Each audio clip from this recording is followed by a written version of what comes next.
쿠마 아도나이 베야푸츠 오예베카 베야누스 메사네카 미파네카. 여호와여 일어나사 주의 대적들을 흩으시고 주를 미워하는 자가 주 앞에서 도망하게 하소서. 샬롬, 생각하는 성경 홀리아미입니다. 오늘의 말씀은 상당히 어렵고 헷갈리는 내용들입니다. 그래서 제가 최대한 쉽게 풀어내 볼 테니 주의 깊게 잘 들어주시길 바랍니다. 20절에서 23절의 내용은 소재의 여러 규칙들 중에서 특별히 아론과 그의 자손들이 기름 부음 받는 날, 즉 제사장 위임식에 적용되는 소재의 규칙을 설명하고 있습니다. 제사장으로 위임받는 제사장들은 고운 가루로 특별한 소재 예물을 드려야 하는데 10분의 1 에바로 약 2리터 정도의 양을 위임식이 진행되는 8일 동안 매일 드려야 합니다. 유대인들의 기록에 의하면 이렇게 드려진 밀가루로 21절의 내용처럼 철판에 구운 빈대떡 같은 빵을 12개씩 만들어 매일 상번제 시간에 소재 예물로 올려드렸습니다. 이때의 소재 예물은 제사장들이 먹지 못하고 모두 제단불에 태워드렸습니다.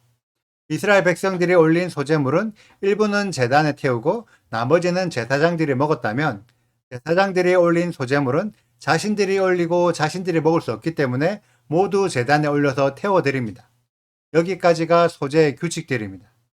이제부터 진짜 어려운 내용이니까 정신 바짝 차려주세요. 26절에 보면 속죄제의 제물들 중에서 제사장이 먹을 수 있는 제물들이 있습니다. 어떤 제물들은 먹을 수 있고 어떤 제물들은 먹을 수 없을까요? 일단 기본적으로 레위기 5장 13절의 내용처럼 가난한 자가 동물의 속죄 제물을 살 돈이 없어서 저렴한 밀가루로 속죄 제물을 드릴 때에는 속죄하고 남은 분량의 밀가루들을 제사장들이 먹을 수 있습니다.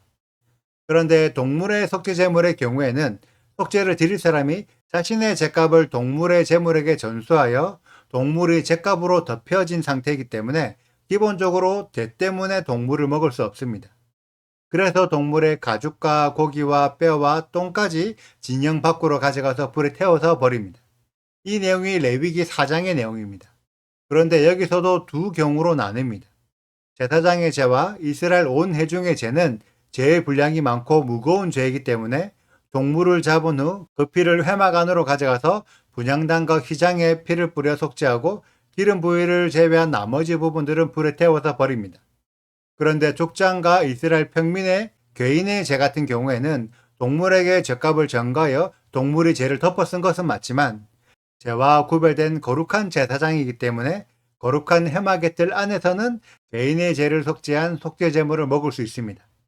이것은 마치 어떤 음식에 독성이 있어서 아무나 먹으면 안 되지만 독에 대한 내성이 있는 사람은 독성의 음식을 먹어도 크게 지장이 없는 것과 같습니다. 제사장과 이스라엘 온 회중의 죄는 그만큼 독성이 강하다면 개인의 죄 같은 경우는 상대적으로 죄의 독성이 약하다는 전제하에 죄에 대한 내성이 강한 거룩한 제사장들을 먹을 수가 있는 것입니다. 대신 다른 사람들은 결코 먹으면 안 됩니다. 반면 화목제의 경우에는 똑같이 동물로 제사를 드리지만 죄를 전가하여 속죄하는 목적이 아니기 때문에 동물의 죄성이 없다는 전제하에 제사장과 회막들 안에 있는 모든 사람이 화목제물을 함께 먹을 수 있습니다. 다시 정리해 드리자면 화목제물은 제사장과 이스라엘 백성들 모두가 먹을 수 있는 제물입니다.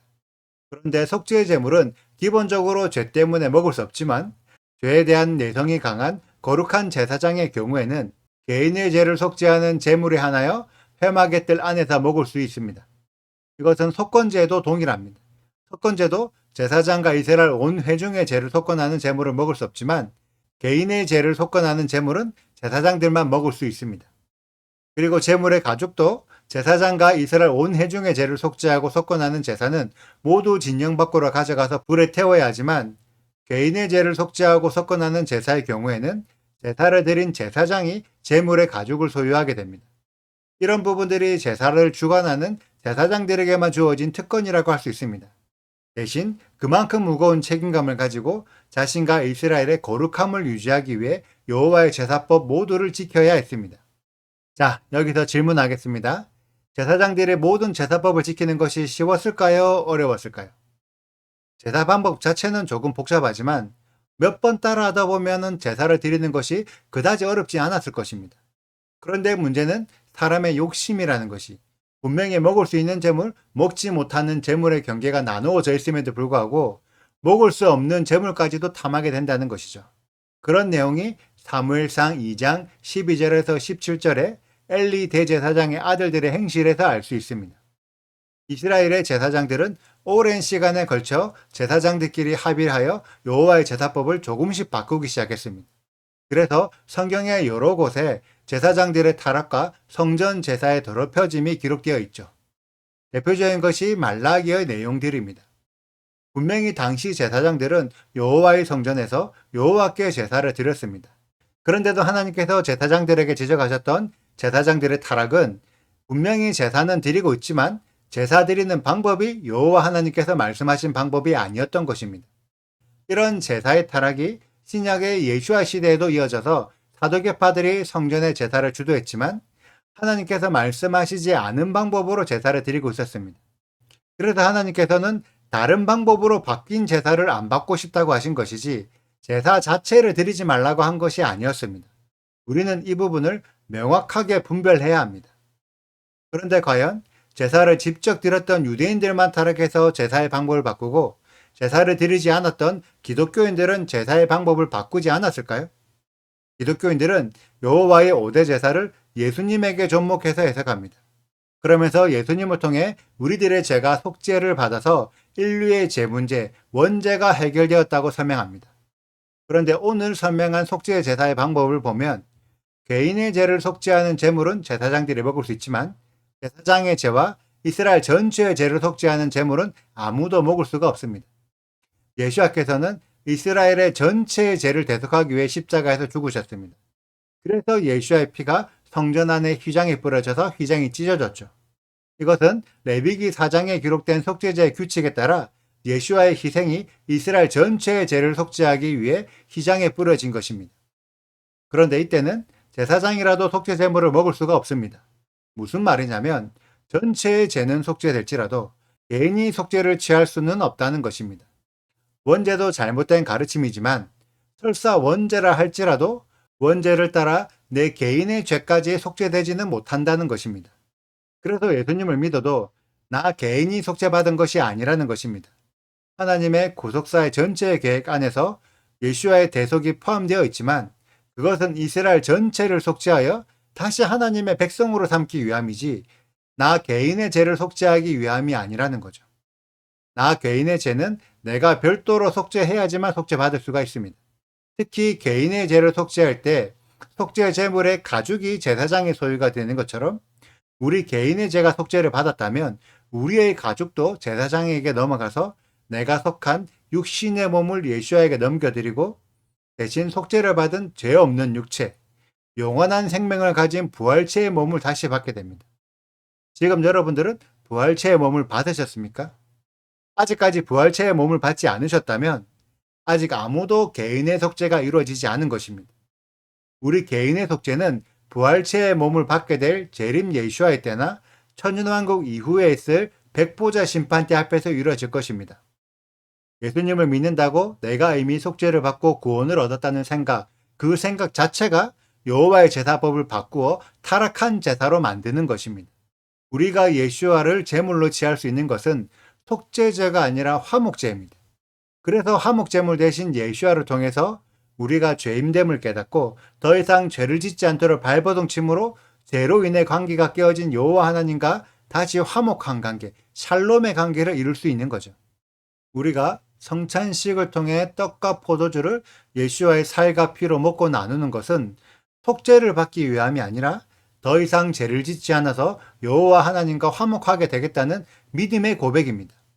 예수님을 통해 이미 원죄의 죄를 속죄받았고 믿음으로 속죄를 받아 이미 의로워졌고 구원을 확정받은 것처럼 거짓으로 가르치는 자들은 여호와의 제사법을 무시하는 자들입니다. 여호와의 제사법을 무시하면 결코 속죄의 단계가 진행되지 않는다는 것을 우리는 알아야 합니다. 우리는 여호와의 율법을 모두 지키셨던 예수와를 통해 여호와의 제사법의 소중함을 깨닫고 제사법을 지키면서 더 이상 죄를 짓지 않아서 죄로부터 구별되어야 합니다. 그로 인해 죄를 지었던 양심까지 속죄해서 정말로 의롭다함을 얻고 부활의 새 육체까지 얻게 되는 우리 홀리함의 가족들이 되시기를 축복합니다. 오늘의 내용은 조금 복잡하고 어려운 내용이긴 하지만 여호와의 제사법을 깊이 묵상해 보시고 그 속에 숨겨진 하나님의 마음을 깨닫는 우리들이 되시기를 축복합니다. 오늘의 말씀 읽으시고 질문 있으시다면 언제든지 댓글로 남겨주세요. 오늘도 감사합니다. 샬롬! 여호와께서 모세에게 말씀하여 이르시되 아론과 그의 자손이 기름 부음을 받는 날에 여호와께 드릴 예물은 이러하니라. 고운 가루 10분의 1 에바를 항상 드리는 소제물로 삼아 그 절반은 아침에 절반은 저녁에 드리되 그것을 기름으로 반죽하여 철판에 굽고 기름에 적셔 썰어서 소제로 여호와께 드려 향기로운 냄새가 되게 하라.